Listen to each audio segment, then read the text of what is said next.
યુનિટમાં આપણે અગાઉ યુનિટ 2 ની અંદર જે એક્સરસાઇઝ શીખ્યા છીએ એમાં એક્ટિવિટી 5 આજે શીખી રહ્યા છીએ અને શું કરવાનું છે એમાં તો કે આ યુનિટની સાથે સાથે આપણે જે ડિગ્રી એ વ્યાકરણનો એક ટોપિક છે સમજીએ છીએ એના પર આધારિત છે.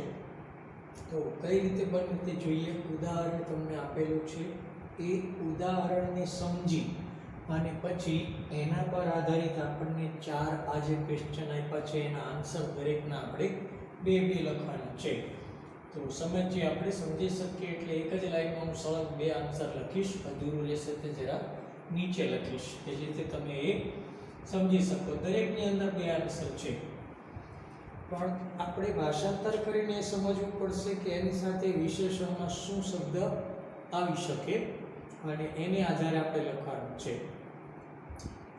શું કહે છે પહેલા સમજીએ ઉદાહરણને. રુચિર વેઇઝ 40 kg. રુચિરનો વજન 40 કિલો છે. And Rohit weighs 35 kg. અને રોહિતનું વજન 35 કિલો છે. તો આમાં આપણે જે સમજવાનું તે શું છે,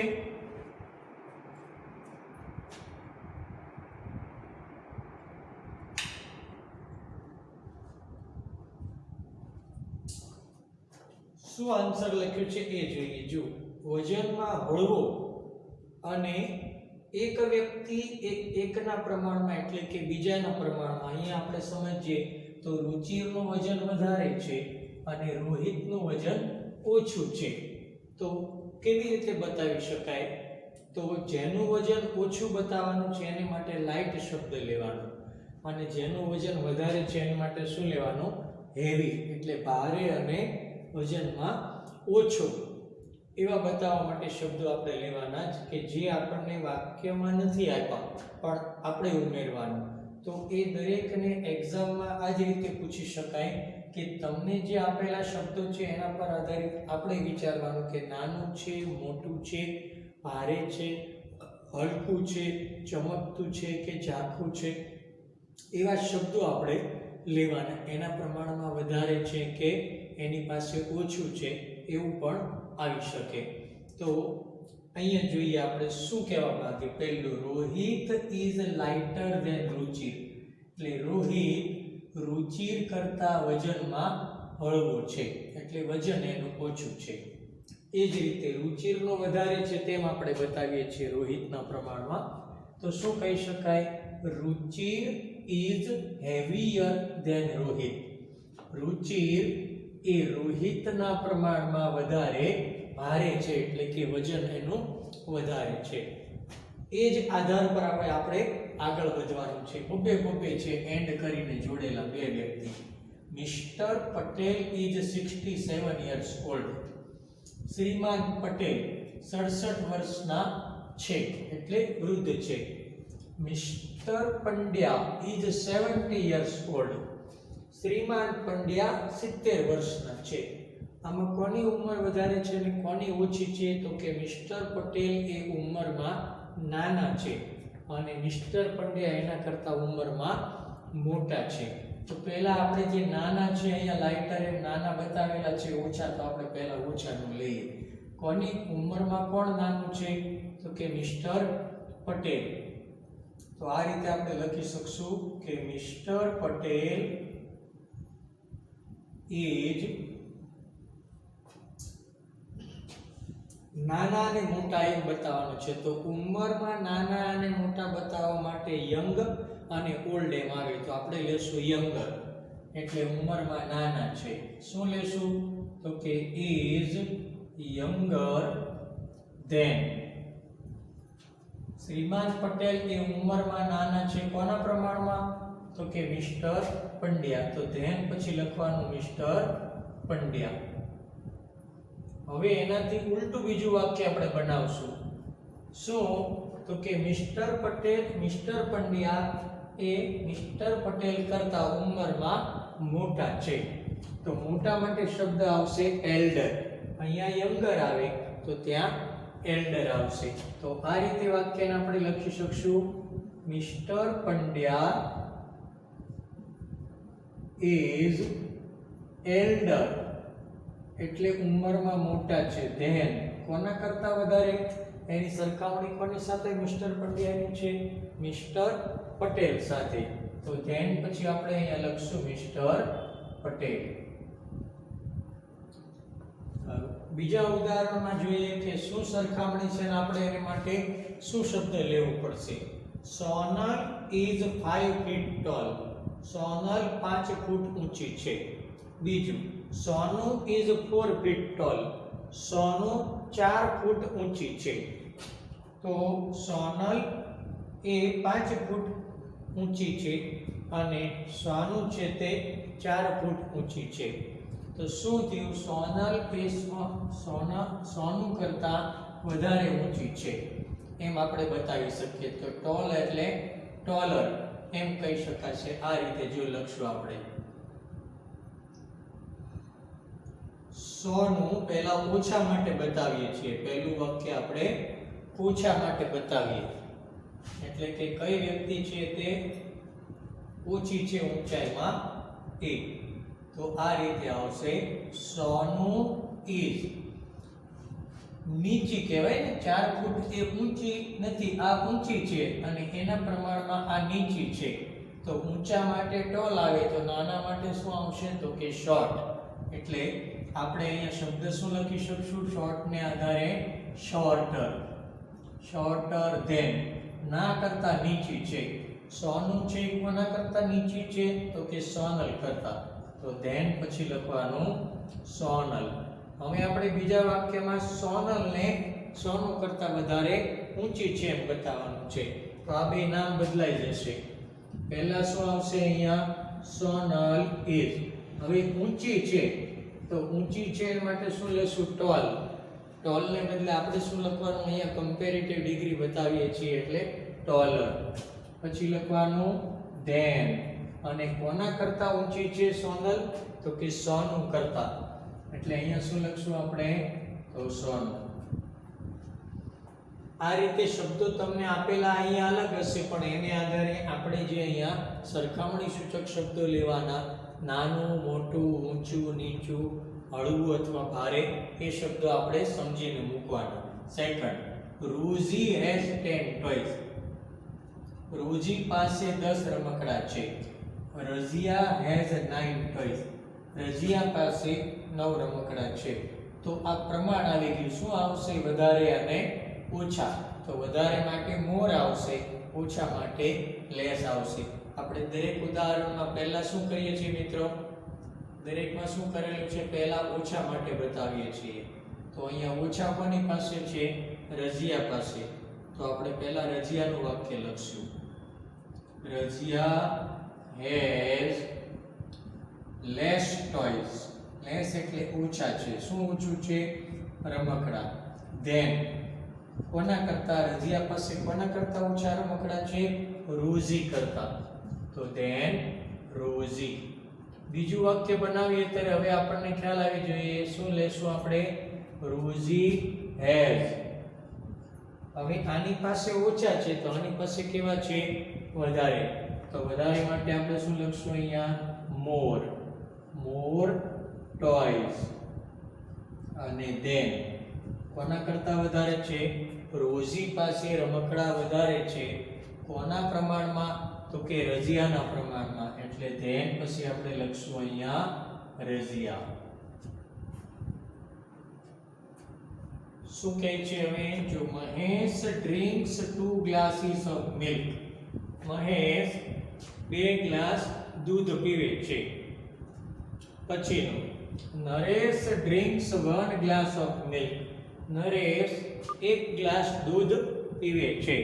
તો એના આપણે કઈ રીતે બતાવી શકીએ?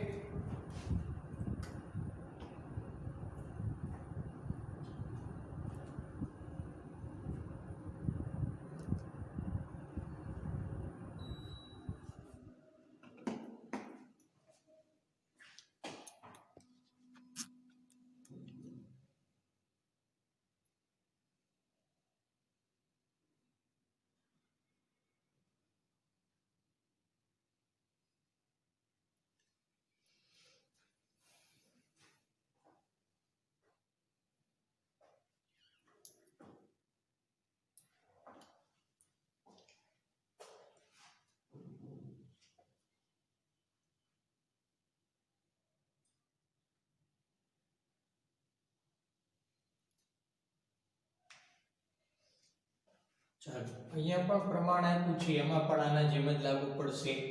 અહીંયા પણ વધારે ને ઓછું લાગુ પડે તો અહીંયા પણ શું કહે છે, પીવે છે 2 ગ્લાસ દૂધ પીવે છે મહેશ અને નરેશ 1 ગ્લાસ દૂધ પીવે છે. તો આમાં પણ શું થશે, 1 અને 2 એવું પ્રમાણ છે, તો એ પણ શું થયું, વધારે અને ઓછું. તો આપણે ફરી ઉપર બનાવીએ છીએ તે પહેલામાં ઓછા માટે કોણ ઓછું પીવે છે, તો કે નરેશ. તો આ રીતે લખશું, નરેશ drinks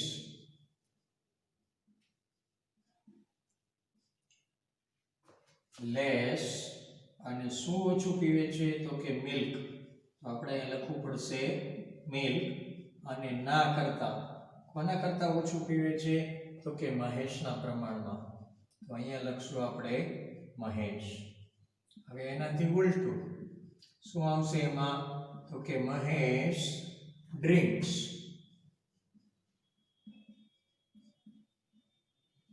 more. ત્યાં ઓછું પીવે છે, અહીંયા બતાવશું આપણે વધારે પીવે છે. શું વધારે પીવે છે, દૂધ. તો more milk. નરેશ ઓછું પીવે છે અને મહેશ વધારે. તો Mahesh drinks more milk than. ના પ્રમાણમાં કોના પ્રમાણમાં વધારે મહેશ પીવે છે, તો કે નરેશના પ્રમાણમાં.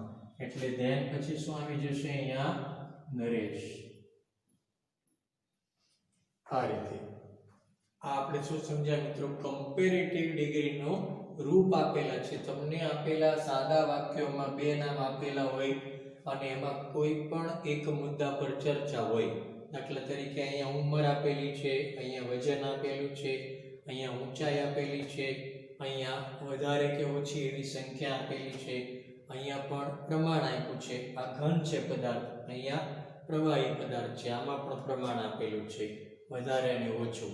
તો એના પ્રમાણની અંદર આપણે શબ્દો લેવા પડશે. જો અહીંયા ઉંમર છે તો નાનું અને મોટા માટે યંગર ને એલ્ડર શબ્દ આવ્યા.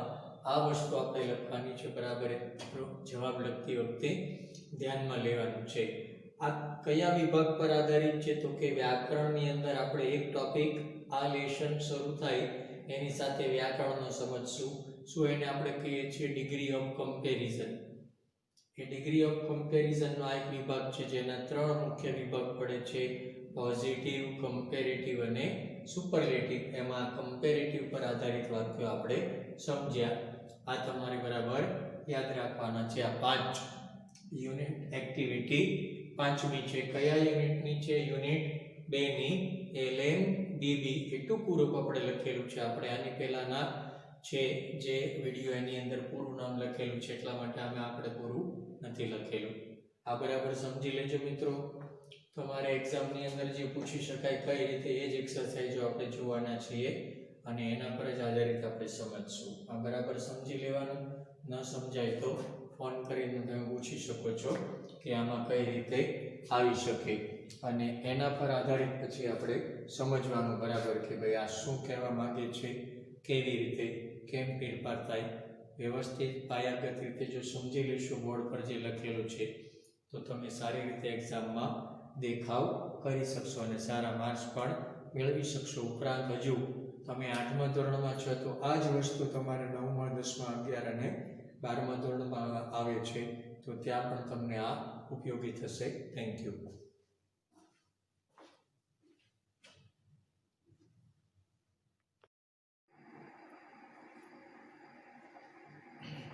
પાંચમી એક્ટિવિટીમાં હમણાં આપણે 4 એ પ્રશ્નો સમજે. હવે એમાં 5મો પ્રશ્ન છે, એમાં પેટા પ્રકાર આપેલા છે. શું કહે છે એમાં, right yes or no in the bracket. એટલે કૌંસમાં યસ અથવા તો નો લખો એમ કહેવા માંગે છે. તો આપણે એમાં શું કરશું,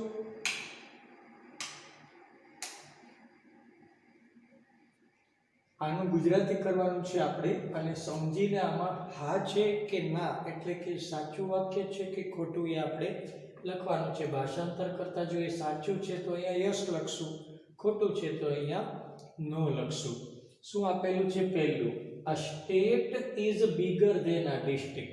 એટલે રાજ્ય એ જિલ્લા કરતા મોટું છે. રાજ્ય હંમેશા જિલ્લા કરતા કેવું હોય, મોટું હોય. એટલે એ કેવું છે તો કે સાચું છે. તો સાચા માટે આપણે શું લખશું? Yes. Second, a country is smaller than a state. દેશ એ રાજ્ય કરતા નાનું છે. તો રાજ્ય હંમેશા નાનું હોય અને દેશ આખો એ સૌથી મોટું કહેવાય. એટલે આપેલું વાક્ય કેવું કહેવાય?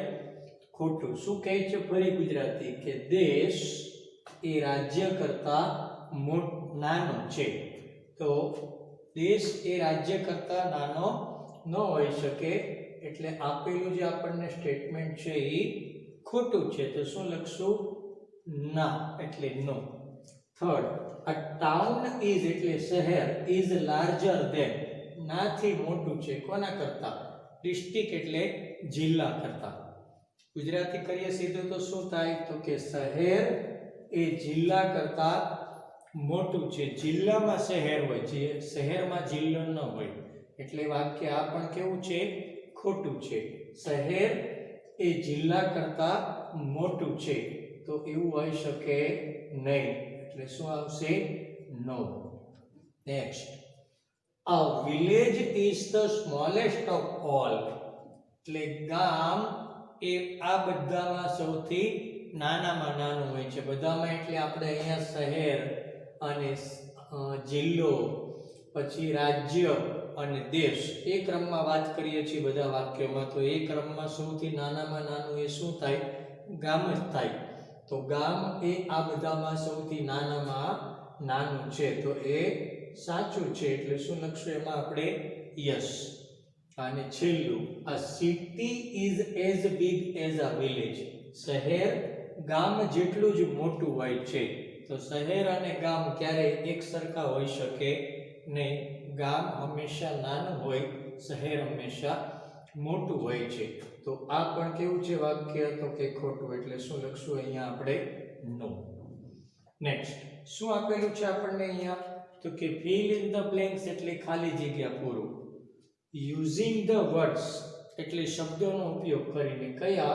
from the bracket એટલે કૌંસમાં. કૌંસમાં આપેલા શબ્દોનો ઉપયોગ કરીને ખાલી જગ્યા પૂરું.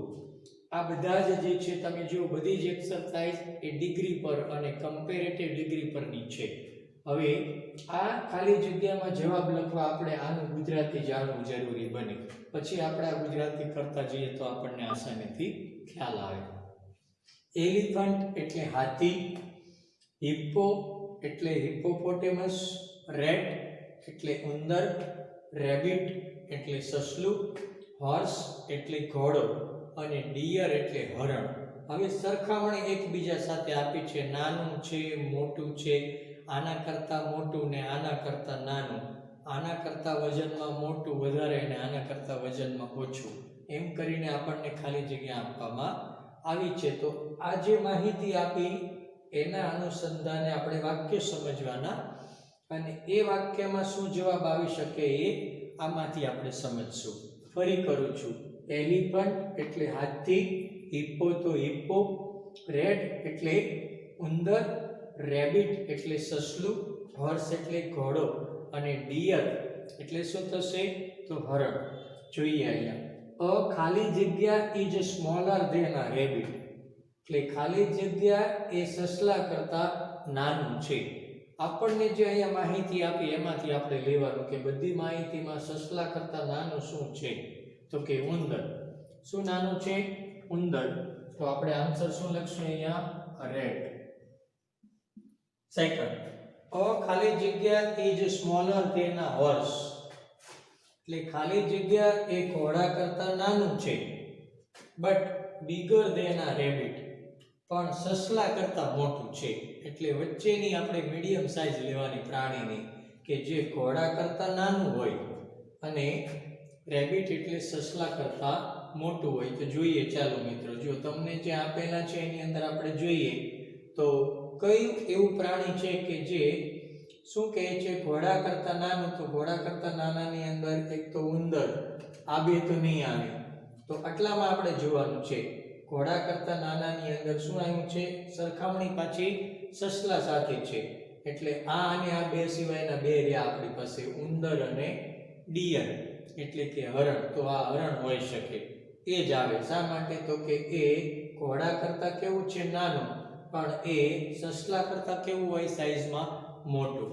એટલે શું આવશે આની અંદર? આ જે બીજો જવાબ છે એની અંદર તો ડિયર એટલે હરણ.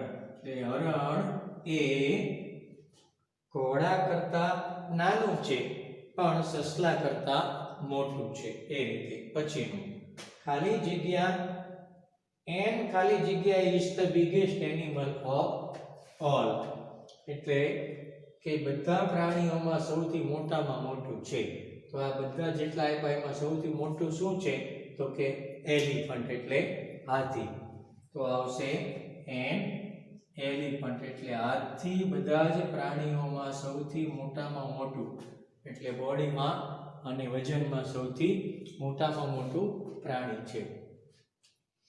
અ ખાલી જગ્યા એન્ડ એન ખાલી જગ્યા are heavier than a horse, એટલે કે ખાલી જગ્યા અને ખાલી જગ્યા એ ઘોડા કરતા વજનમાં વધારે મોટા છે, એટલે વજનમાં વધારે છે. તો આપેલા બધાની અંદરથી જોઈએ, જો હરણ એ ઘોડા કરતા વજન વધારે ન હોય, સસલાનું ન હોય, ઉંદરનું પણ ન હોય, તો બે જ બાકી રહ્યા. એને ખાલી આપણે આર્ટિકલના પ્રમાણમાં મૂકી દેવાના. એ સાથે શું આવે? હિપ્પો. તો કે અ હિપ્પો એન્ડ એન એલિફન્ટ, આ આર્ટિકલના પ્રમાણમાં આપણે મૂકવાના છે. જો એન અહીંયા પહેલા હોય તો અહીંયા એલિફન્ટ આવે, અને એ અહીંયા હોય તો હિપ્પો અહીંયા આવે છે. બંને ભારે કોના પ્રમાણમાં? તો કે આ બંને એ ઘોડાના પ્રમાણમાં વધારે ભારે છે. પછી ધ ખાલી જગ્યા is the smallest of all these animals, આ બધા પ્રાણીમાં સૌથી નાનામાં નાનું પ્રાણી છે. તો આપણને જેટલા આપ્યા એમાં સૌથી નાનામાં નાનું કયું પ્રાણી છે જોઈએ? તો કે ઉંદર, એટલે ધ રેટ, એટલે બધા જ ઉંદર. એવામાં the rate is the smallest of all these animal. હજુ પણ આપણે આગળ આમાં એક ટોપિક છે એ સમજી લઈએ છીએ. Thank you.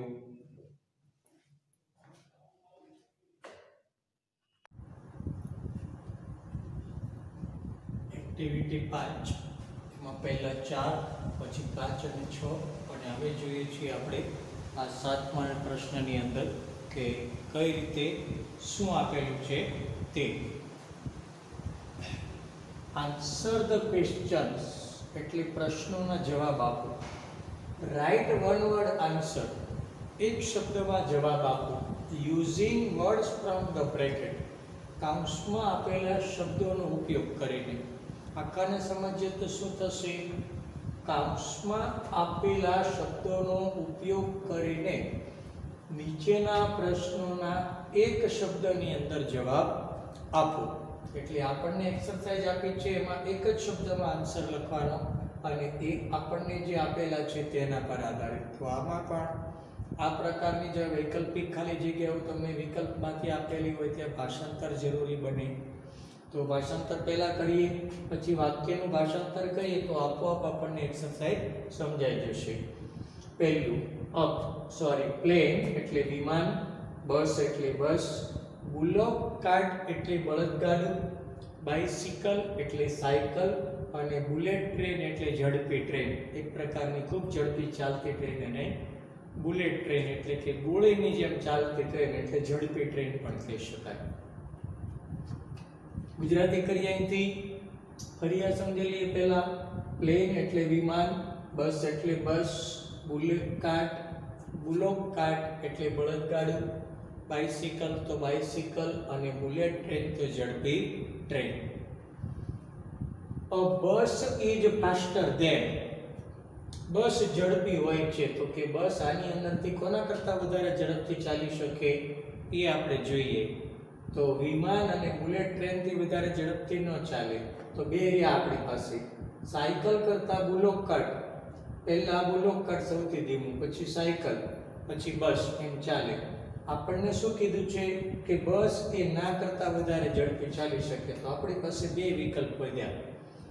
A faster than, બસ એ ના કરતા ઝડપી છે, તો સાયકલ અથવા તો બુલોક કાર્ટ. તો સાયકલ સાથે સરખામણી બસની આપણે ન કરી શકીએ, વાહન સાથે વાહન જોઈએ એટલે બુલોક કાર્ટ. શું આપણો આન્સર આવશે આમાં? બુલોક કાર્ટ. તો બે આન્સર આવે છે, પણ આપણે જે પ્રમાણમાં વધારે મોટું હોય એ લઈ શકીએ. પછીનું, a train is longer than ખાલી જગ્યા. વિમાન એ ખાલી જગ્યા કરતા લાંબી હોય. સમજી લઈએ પહેલા તો વિમાન સાયકલ કરતા પણ લાંબુ હોય, બુલોક કાર્ટ કરતા પણ એ વિમાન અતિશય મોટું હોય, બસ કરતા પણ મોટું હોય. બુલેટ ટ્રેન તો ખરેખર વિમાનની સરખામણી મોટું છે એ વાહન વ્યવહાર, મોટું વાહન છે તેની સરખામણી મોટા સાથે કરવી જોઈએ, સાયકલ કે ગાડું અથવા બસ સાથે નહીં. તો બુલેટ ટ્રેન. શું આવશે? A train is longer than. A train is longer than એટલે ટ્રેન એટલે ના કરતા મોટી છે. તો આ બુલેટ ટ્રેન આપેલું છે, ટ્રેન સાથે ટ્રેન તો નહીં આવે. તો કોના કરતા એ વધારે લાંબી હોય છે? તો કે વિમાન કરતા. વિમાનની જે સાઈઝ હોય લંબાઈમાં એના કરતા ટ્રેન હંમેશા કેવી હોય છે? લાંબી હોય છે. પ્લેટફોર્મમાં એક જગ્યા પરથી વિમાન હોય તો એન્જિન હોય તો છેક છેલ્લો ડબ્બો છેક પ્લેટફોર્મ પૂરું થાય ત્યાં સુધી હોય છે. વિમાન એટલી લંબાઈનું હોતું નથી, લાંબુ નથી હોતું. એટલે ટ્રેન એ વિમાન કરતાં વધારે લાંબી હોય છે. પછીનું, આ બુલોક કાર્ટ એટલે ગાડું ઈ સ્લોઅર ધેન, ના કરતાં ધીમું હોય. તો આ બધું આપ્યું છે એમાં કોના કરતાં ધીમું હોય? બધા કરતાં ધીમું જ હોય છે, પણ આપણે સરખામણી એનું નજીકનું જે હોય ને એના પ્રમાણમાં લઈ શકીએ. તો કે નજીકમાં બીજું વાહન કયું આવી શકે? તો બસ સરખામણીમાં ના કરતાં પણ એ ધીમું હોય છે. પછી which is the fastest among all these? આ બધામાં સૌથી વધારે ઝડપી કયું છે? પછી એ દોડે છે કે ઉડે છે ન જોવાય, બધા વાહનો છે. તો વિમાન સૌથી વધારે ઝડપી ચાલે. એટલે આપણો આન્સર અહીંયા શું આવશે? તો કે પ્લેન. આ છે મિત્રો પાંચમી એક્ટિવિટી યુનિટ 2 ની, કે જેની અંદર અલગ અલગ 7 ક્વેશ્ચનમાં 4 સુધી, પછી 5મો અને 6ઠા સુધી આ 7મો, આ બધું તમે જુઓ તો કમ્પેરેટિવ ડિગ્રી પર આધારિત છે. આગળ ઉપર હવે આપણે જોશું એક્ટિવિટી 6 અને 7 જે લઈ શકાતી છે આગળના ધોરણમાં આપણને ઉપયોગી એ એક્ટિવિટી આગળ આપણે કરશું. Thank you.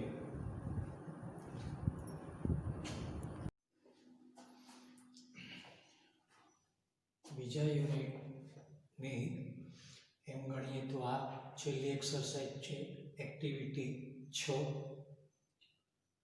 શું કહેવા માંગે છે સમજીએ. 6 ની અંદર પહેલા બે એક્સરસાઇઝ છે અલગ અલગ. આ પણ ખાલી જગ્યા પણ ક્વેશ્ચન પર આધારિત અને આપેલા શબ્દોમાંથી શોધીને આપણે લખવાના છે. આમાં પણ એ જ રીતે છે. આ એક શબ્દ સમૂહ બતાવે છે કે ના જેવું. એ કયા અર્થમાં છે એ જરા સમજીએ. કમ્પ્લીટ ધ કમ્પેરિઝન એટલે સરખામણી પૂરી કરો. given below એટલે નીચે આપેલી સરખામણી પૂર્ણ કરો. કોઈ એક શબ્દની સાથે બીજો શબ્દ એ પ્રાણીને લાગુ પડતો હોય એ રીતે છે. એમાં choose the words from the list given below નીચે આપેલા શબ્દોમાંથી શબ્દ પસંદ કરો. કઈ રીતે છે સમજતા જઈએ આપણે એને.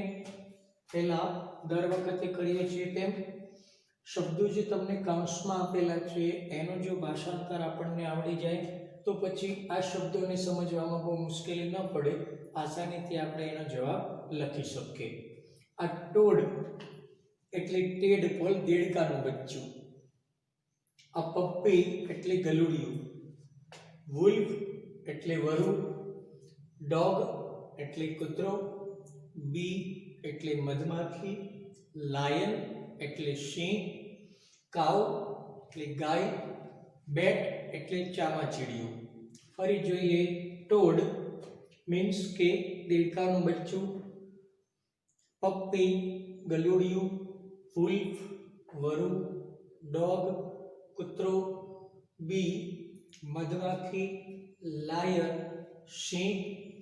કાઉ ગાય. બેટ ચામાચીડિયું. એટલે કોઈ એક ગુણ આપણને બતાવેલો છે એ આમાંથી કોને લાગુ પડે એ આપણે આપણા સામાન્ય જ્ઞાનથી બતાવવાનું હોય છે. એ સમજીએ કે આટલી ઉંમર આપણી થઈ છે તે એ ઉંમર સુધીમાં આપણે જે વર્ક કરતા આવ્યા કે કામ કરતા આવ્યા એ કાર્ય સાથે આ સુસંગત હોય તેવું છે. જોઈએ એઝ બ્રેવ એઝ એટલે ના જેટલું બહાદુર. આ આપેલા છે એની અંદરથી સૌથી વધારે બહાદુર કયું પ્રાણી કહી શકાય તો કે લાયન. તો as brave as a lion. Second as useful as એટલે ના જેટલું ઉપયોગી. તો આમાંથી સૌથી વધારે ઉપયોગી એવું કયું પ્રાણી આવી શકે? જો ખ્યાલ આવતો હોય તો શું હોઈ શકે ભાઈ આની અંદરથી ઉપયોગી એવું? અ કાઉ એટલે ગાય જેટલું ઉપયોગી. અનેક રીતે એ ઉપયોગી એવું પ્રાણી છે. તો શું આવશે? As useful as a cow. Next as blind as એટલે ના જેવું અંધ. તો સામાન્ય રીતે તમે જો રાત્રિ દરમિયાન ચામાચીડિયા ઉડતા હોય તો સેજ આપણા ગાલ અથવા શરીરથી એકદમ માત્ર 1 થી 2 જ ઇંચના અંતર સુધી આવીને પછી એ દૂર જાય. એટલે એટલી સુધી એ ઉડીને આવે પણ આપણને અડશે નહીં. અ બેટ.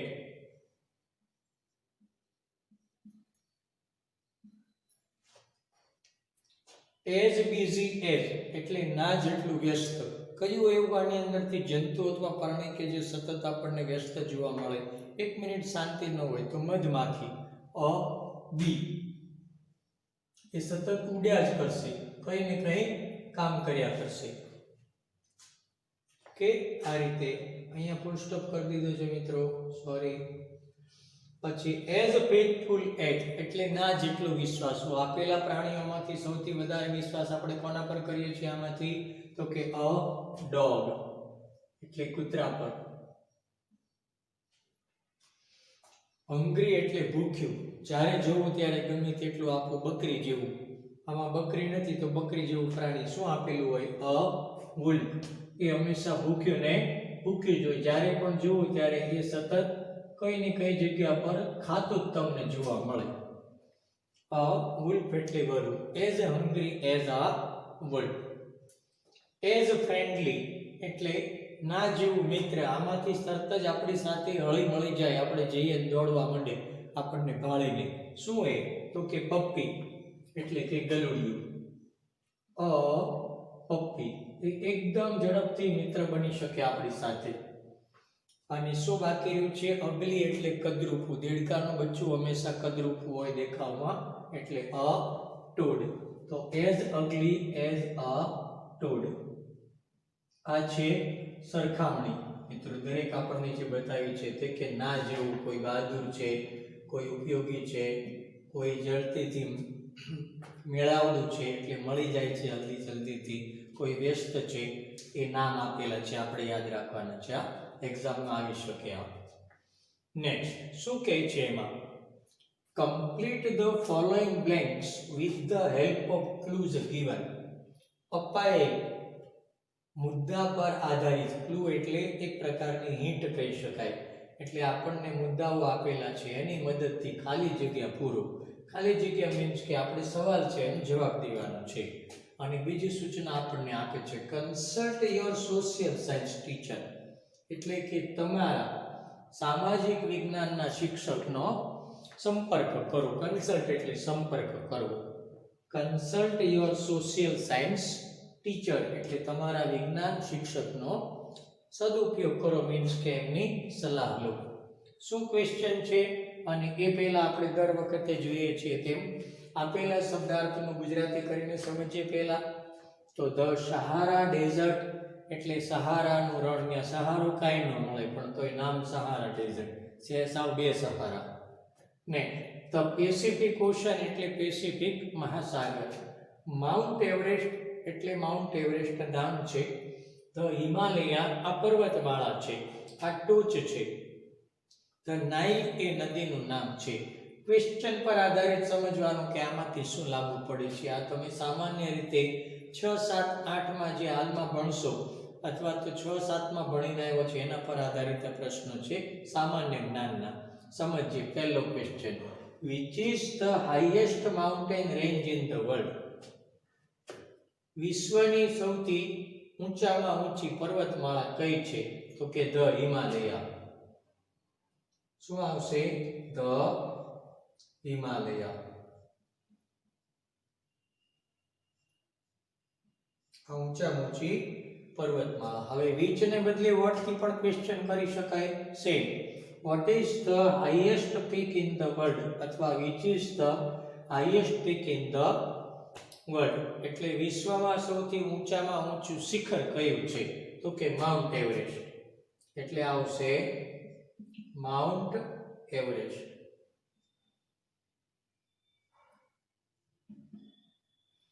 Next, what is the hottest region in the world અથવા which is the hottest region in the world? એટલે વિશ્વનું સૌથી ગરમમાં ગરમ પ્રદેશ, સૌથી વધારે ગરમ પ્રદેશ કયો છે?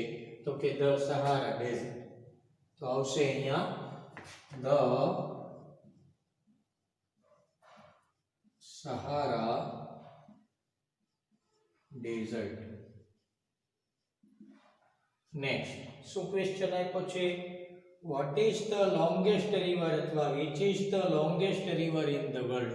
વિશ્વની લાંબામાં લાંબી નદી કઈ છે? તો આપેલા નામમાં આપણી પાસે એક જ નામ છે. કયું?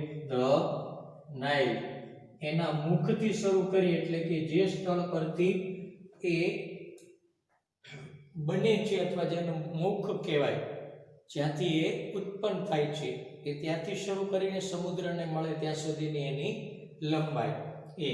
અને છેલ્લું, vote is the largest ocean in the world? એટલે કે વિશ્વનો સૌથી વિશાળ એવો સમુદ્ર કયો છે? તો એક જ બાકી રહી છે આપણી પાસે આન્સર, ધ પેસિફિક ઓશન.